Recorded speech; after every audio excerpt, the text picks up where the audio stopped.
Good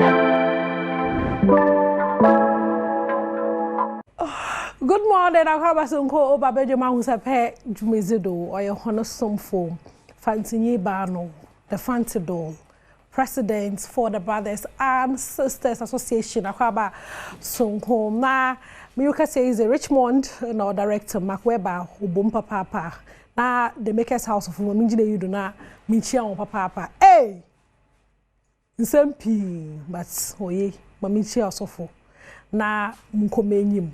Na Miruka says ye yem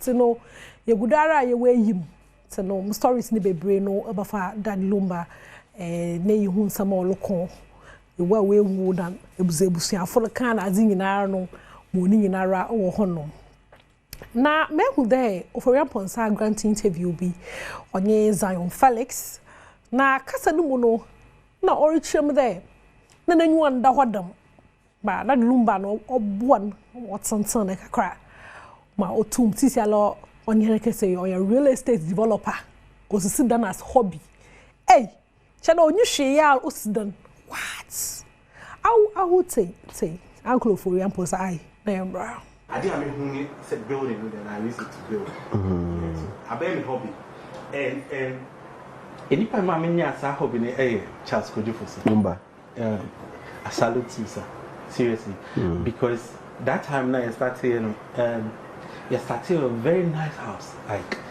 jacuzzi everything Charlie it's yeah no my family guests I got that jacuzzi and one day I was master now class can I did out there so brought me that talk out a car and you actually 2 feet has it so the first time I moved me was like the female house look at boys quarters and I'm starting here and Bram that's so much like, so yeah so enema building it at the so how many do you have right now? Oh, I don't boast about it. A hobby, just like yeah. You see, I'm asking because some of us, especially the youth of today, especially more me, they are some can say obi one hit song I am Shumano, right? Because one thing they do trim that song and blow a bad amount. A scary situation, but you can say how many? It's not as how many are about you being fulfilled in yourself. Say at least no single room, no chamber and hall, and it's okay for me. So it's not. I don't boast about the stuff like we are saying one make John Hall watching now. What I say? Yeah, but now I say me see that and dynamic has to be $100,000 and now $150,000. That it could be $200,000. Maybe for baby. So yes, and the way I mean $200,000 in this see Dina, I don't even know. How for this one you over Monza? Oh, send the ego watching. I mean, then said my age was 20-something years. Yeah. I said, me who check. Not even cry me catalog around the mama. What's done as hobby? Uncle Ofori and a paper me chair or console who that say. Miruka said for baby sham. Penny bird son a pa but the truman. Penny and penasum or a horn. But the only mean I the penny no.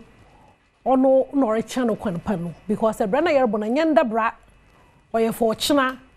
To me, a short part of them another Lumba 25 no for a chada dino. Chochan, no pay us some no dieska, no but and no or appreciate or shade chira. Oh, that's how now I want a papa. In say, one more was done as hobby. But me shall be coffee and pedu. Hey, Unyenyo, over Ramponsa, Unyen. Na montua monsamdo na monko menyim Ghana nyumtunyi our friend no Gambo ara menka do rapper abenti aba no bo no ho papa sisi aro efe baby a Gambo bi enyim na ehu asa na bobo za waye no se ne nyom miss call no na emra sisi a se enyim Gambo ni ai menyo ka sei ona sisi a run the streets no I don't know what the streets no do. Na Davido, Nigerian ye, or in Tunyi, the Chrome had is another Ghana, even though a Nigerian guy in the second home. To know how they are, you know. Na, oh yeah, tall, or the album for Fraba. Album no is not a 5 alive into no or tall or brochimemo. Na Philadelphia ho baby no onye Ghana nyi ko told you matter sir. Or man the chance don't run out on perform or ne album tour no I say that but no say no be for the candle. E wo phone na so because yen legendary Lumba ewu nti no pay tribute Kesepa is the mother the Lumba my yen kwhwe zo code wo ho no. Very special tribute to one of the godfathers and OGs of the Ghana music high life songs. Goes by the name Daddy Lumba that passed away some days ago. I want everybody in Ghana to know that Daddy Lumba has love for American free. I need everybody to turn their flashlights on. I need everybody to turn their flashlights on. We got to join in the sky. We want to give a count. Everybody. Every single person, those at the top. Everybody. Let's go. When I say Daddy, you say Lumba. Daddy, Lumba. Daddy, Lumba.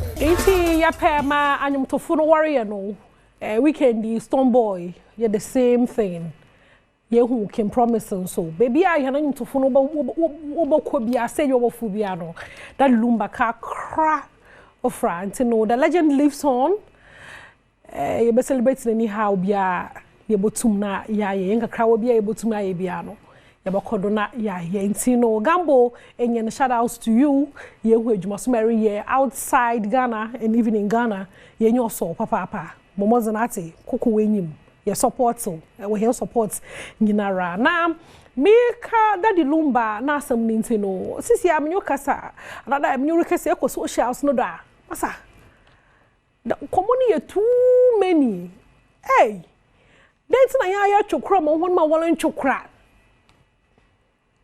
your problem pa nyedan why the your chokra ma won ma wolen chokra Ghana fo Ghanaian in-laws on social media in-laws one braha Roman father that Lumba ne manager yen watch akosia say wa hye na mutuom watch odobro ni hye na mutuom se Ghana fo adeng o me pay under in peace I will share video yai Akosia Sewa, and I'm a boss or Dobroni. The family Roman father, Ghana for as million quantity and before come about Montum, as a Dan Lumba or a man of peace, Danium Etre, or no pen as a record or Ghana, a ban of gospel Ojim, a ban of Odonhuma Ojim, a ban of Yasinuma Ojim, and a Pola Roman father, will soon papa. Even in his grave, may soon. And I'm the media man. Me, my minimum, with your yes, Akosia Sewa, and a Odobroni. Namin Shaman and Ghana for one of peace. Share or be no me dream my airful. Yenta or Honomasi, so be it to pana into me feel paraman, one yanadam. Were you okay? Ghana for less than be. The one or not our one who first, one on a wild bro. Wana noka juwana wolo masa it's not your business ate into no my celebrate legend no na the personal issues is mo boncho we okay na me you ka say afa na busuafo nyame ahe wona Adom wetum na wako Otumfuo Osei Tutu honom ma officially no wetum wakokobo na menzie de ne de she Daddy Lumba on kata so fast as mo bio my shares are called Ohormos.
Nti no say ehwe yero n'anyima hunde unde kra azana ne yo papa nti no no ho asamara nyen na question kwara nkofo woribisa wo krom papa enyina na dina number ya hen e say ya wo 5 e say you wo 4 e wo 1 e wo 2 hey awu ebusua wa chirimate ti no me nkete we ebusua na nkese won anum that Lumba number mo waye one or wa hen yenkete na emra okay na openi that Lumba ojama sen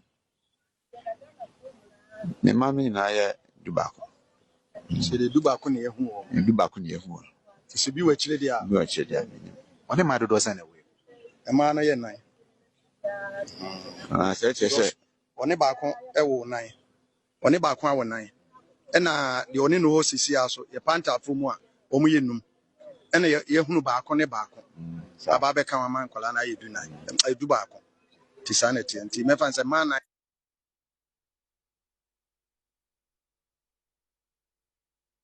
yo nti no no ho asamara nyen me fu ze wo hu an ye hu number beyin bi ewa ni bu na sa no mba wo be bi nti no ho asamara nyen that Lumba number no what way 11 a quarter of 5 a pent of more 5 a course of 4 e wala ye calculation de bu hu atasa na afa 11 bi oso tuatua to no daddy wa bobra papa 11 legend rest on ati itu no no hasobara ye say na wadwuru ma yo kinzia matonto no mzamo na ebusu afri chirema we nyanya na nte de ye mu binum ya he na adwende ye be t-shirt be ye t-shirt na ade bi na ye da be yi na ase na ade na da yi na won hye da no ebusu afu nyime ye pede ye say yesu bana atasa tino dam roba ye obutum na we regulate yini ye wa hwe ba yini hyehye bibia ye jejeje tuje no o kirema se pede ye t-shirt abeji permission sa anje permission pa da wo lawyers nu bezi wa lawyers na gaza no that the task na that na ronchoma nso tino lawyers no wan hye wanye adwuma bia na wajiji pe se ebusia fu kirema wo ba use lawyers no I would take say ebusia o ma menze mehen bisa ebusia no sanse sabre ibi kura ye krata wan fan yesremu t-shirts awodo ene niema a omummo abusua na amane amanye yi se wan hwe na si ehu biribisa yese wa mu aye do ba ma lawyer asem bia abapia no ukan wan kan ya ese ye de ma lawyer sanse oyo Otumfuo edition ntino yanye no bibia no anu no na message na obi wan sempempi no obehwe na nkrofo bi waso ye komfo obi se mesumi ye sofo no anya baby me hyenkom se basa ne ade oti ase ne de ye hu eno so afutuo ben na wode ma wo mo se nipa no akoda di enti afutuo ben na de ye mpensam bi ayo ya da wase so ye komfo so ye sofo so ye dien sisi ya wato fomu ekwaya e paso a ye besiesie no amawiase nyina hu se ye siesie na amana ye kama no eno na ye hwehwe ntu ye komfo okura bibia wo ye bia ye sro na enokodi abe yo sa enti no ye na busu epanyin na ya atena nka no o kirema e wo nkom sha hyenkomo e woda baziko ma hapo mentase onyipa na po we wie nda nye na mekan na na banka nkyerɛw na mekan na date na ye den na ye den dem prophecy of doom no we ye dan mo hon oye dan oye competition kaja award kona kaja award nti na busu epanyin nkyerema won kɔ no nye na lawyers dey be pay adwuma mo na mo be ma hye na anyina anya adwenye fan clubs no because ebusia yina ye ebusiafo o fan clubs for ye ebusiafo o hwede mos mo ko onna Lumba hwe nipa domo ko gu honom na ebusia ada wo pese bebe ye ni bia na oya okay don je be obaka dey use no nyum kra je dey be permission o ebusia monto obo asema wate munya ye ho abotre ye fan clubs for munya ye ho abotre na bibia be kama ye meye basabasa ana fan clubs mo boa no asamara nyi nti no ebusia panyi na yate na nka wo honom no na parrot mouth hwe ebohwe bibie mu the parrot mouth or tunyum bi until do boy anyum na ankasa no mehu zo no pa do kire awute iyo Nigeria nyo wetu abatira gara de comedy no ye na awute anyum oroto no hwede ebuhu anyum na oroto na ansa na wabonyum na awute na yembra Ghana people na go to now one by one. I don't already find out this new song. My name is Messina,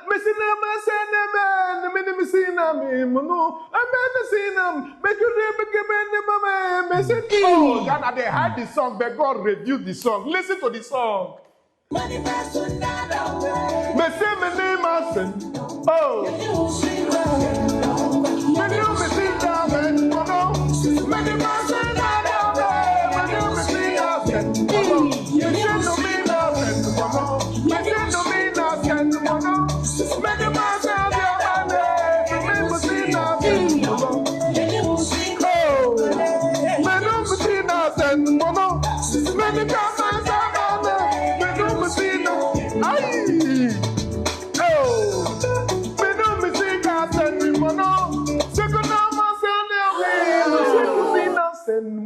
are the I say, when you are the pa, the you are papa. Ah, mini misrima, when you are the I say to do parrot mouth, and yet or ye Nigerian our Batinagan had a comedy juma and oh yeah, and so big ups to you, bro, mini papa. Now, you're through way. Now, young call Fuse ODJ do. Ahosepe. Yeah, Afro pop promoter. Meundo promotes a lot of African things on the page do, or a big man pa or a Nigerian. Now, okasa for musicians na nyomto na anything African, BBI African be promotes. Na za meude or kan wasam o podcast bi do na orichum there. Say ya hwepa na nipa o pave way o boy kwano to opa ma or ye Africans, ye tum ye ko diaspora. Mekada tum ka abrochi memu na ze ye tum ye gigi henizin na ze honum ye bobo nyom na the way Africans tum why won nyama wa abrochi ye big moves na ze no. So ohwemu pa or ye Fuse for the first time in Nigeria ni atena se aja tum da Ghana ni ye pave way no. Stefan ki nko se de bonsam man but awo for some monitor ehu na ye nkote ne ba abonsam amanate. Tawo te Ahosepe na yemresisia. Fuse ODG never gets his credit. Yes, we mentioned David O'Brien Boy Whiskey. Fuse ODG deserves a place somewhere in the clouds of icons. Come on now. Because he broke boundaries. He did. Come on. He was on the Mobos. Yep. He was performing on live television. Yep. He was at the BBC. This brother shut it down. For me, when I started listening to Afrobeat music, it was Fuse ODG and Tenor. Fuse ODG had the first official UK tour by an Afrobeats artist in Newcastle, in Glasgow. Yeah. He never gets his credit because Ghanaians are usually very calm. They don't like to blow their trumpets. But if you look at the statistics, he did an arena tour with Ed Sheeran. He had like a monumental run, bro. Why was his run so short? First of all, he came into the game with one of the most iconic producers, Killbits. They created the whole Azonto way, all of that stuff. And then I think they went their separate ways. And then second of all, Fuse is a big Pan-Africanist. Huge. At that time, they don't want to hear somebody that's enjoyed so much success in mainstream UK be so black power. He criticized Bob Geldof for the song that they wanted to Live A, saying, listen, Africa is not kids with flies around their mouths. Bob Geldof. Bob. When you go against the power. That's blacklisting. So it's a combination of all those things. Ahosepe. The first time in Nigeria, you can't occur. By now, when you're a pro na Ghana, in Nigeria, Fuyani at the bay, and the whiskey the quay, and the massa. Fuse ODG, Bejo flowers. Chema Ghana for young penny, blue and trumpets, it's no young cassa. but Nigeria for no kasa na ye more into no Ahosepe no chire ma fuse a king ejuma na aye na Ghana fusu ye do bebre abana na chere ye kunko ndi hu da Ghana nyi bia ama na betu da I was so don't do anything. It be Fuse or DJ normal. Yeah, J's and that. And so no, big ups to you, Fuse, and big ups to you, Ahosepe. So no, aha, na madam Ahosepe no Mizi Besi, Thomas, and on Alex, no Bosha camera home some Stefan, yes sound. Isaac Amu, Yami shop papa sound my body is not for light or bodum. Now no bosha light home some semi and admin. Yami shop papa. Eugenia Baden and Ochu main name. And there producers the day Ross. Yami shop papa. OPD medasi. Papa. Well back. Ampedu head of productions. Mark Weber. No Richmond. Squad no Ross. See who man could say. Squad the hotel betchino. Well too good. Me the whom yara sing. Yami aduma ebasana. Yes yeah. Mark. Come on.